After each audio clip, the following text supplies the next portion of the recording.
Assalomu alaykum futbol ixlosmandlari, e'tiboringiz markazida futbol dunyosi hamda dunyo futbolida ro'y bergan eng so'nggi yangiliklar bilan Futbol Plus kanali.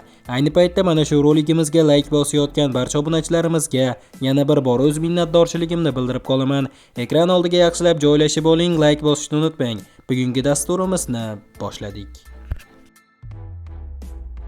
Manchester City Husanovga raqobatchi sifatida APLning eng yaxshi himoyachilaridan birini jamoaga jalb qilmoqchi. Manchester City hamyurtimiz Abduqodir Husanovga raqobatchi sifatida Arsenalning markaziy yarim himoyachisini hisoblangan Salibani olib kelishi mumkin deya xabar bermoqda Defense Central nashri. Xabaringiz bor do'stlar, shaharliklarning joriy mavsumi kutilganidan ancha yomon kechmoqda. Cityning asosiy muammolaridan biri himoyadagi ishonchsizlikdir. Shuning uchun ular Karim Rizlar markaziy himoyachisi Salibani sotib olish uchun katta mablag' taklif qilishga tayyor. Chempionlar Ligasining asosiy favoritlaridan biri sanalgan jamoa 1-8 finalda Real Madridga yutqazib, musobaqani tark etdi. Premier Ligada esa manchesterliklar peshqadamdan ancha orqada qolib ketgan va chempionlik uchun kurashish imkoniyati deyarli yo'q. Jamoaning yagona maqsadi kelasi mavsum Chempionlar Ligasi yo'llanmasini qo'lga kiritish, lekin bu ham hozircha kafolatlangan emas. Shu sababli Pep Guardiola transfer bozoriga qattiqroq qarashni boshlagan va Cityda katta o'zgarishlar qilishni rejalashtirmoqda.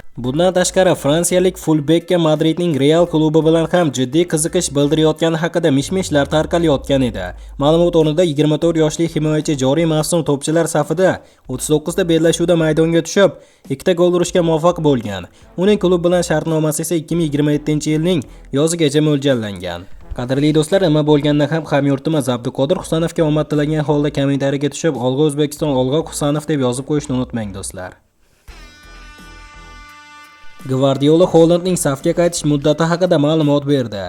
Josep Guardiola Erling Hollandning jarohati tufayli 5-7 haftaga safdan chiqqanini ma'lum qildi. Norvegiyalik futbolchi mavsumning qolgan qismini deyarli to'liq o'tkazib yuborishi kutilgan edi. Biroq uning 15-iyundan 13-iyulgacha AQShda bo'lib o'tgan klublar jahon chempionatiga qadar tuzalishi taxmin qilinmoqda.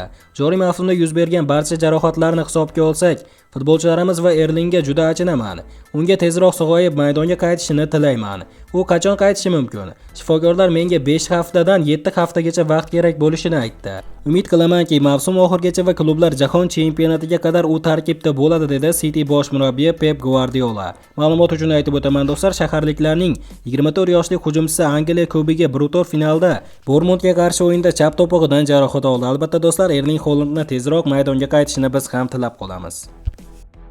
Mana do'stlar, hozirgi dasturimiz xuddi mana shu yerda o'z yakuniga yetdi. Videoni oxirigacha ko'rganlarning barchasiga kattakon rahmat. Video yoqqan bo'lsa like bosishni unutmang. Keyingi dasturlarimizda ko'rishguncha xayr, o'zingizni ehtiyot qiling. Futbol Plus kanalimizdan uzoqlashmang. Tez orada ko'rishguncha do'stlar.